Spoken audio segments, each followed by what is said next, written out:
Čia yra antras šito struktūrinio klausimo punktas. Lygiai taip pat kaip ir praeitame klausime, galime atlikti tiesiog nežinodami nieko apie fiziką, naudodamėsi pateiktą simuliaciją, bet taip pat galime atsakyti šitą klausimą naudodamėsi formulėmis. Taip, tai reikia išsiaiškinti, ar kamuolio įgytas greitis sumažėja ir padidėja ir kiek kartų. Pirmiausia, šitą uždavinį atliksime naudodamėsi simuliaciją. Tai čia fizikos žinoti nereikia.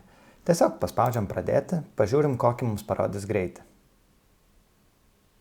Aha, 9,42. Mums reikia pasakyti, kaip pakinta įgytas greitis jėgą sumažinus 2 kartus.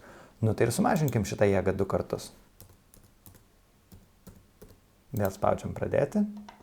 Iš karto duoda atsakymą. 4,71. 4,71 yra lygiai 2 kartus mažiau negu 9,42. Vadinasi, kamuolio įgytas greitis sumažėja 2 kartus. O dabar, kaip reikėtų šitą klausimą atsakyti neturint simuliacijos ir naudojantis tiesiog formulėmis? Keliaujame į formulyną ir naudojamės tą pačią formulę, kurią naudojame 15 užduotyje.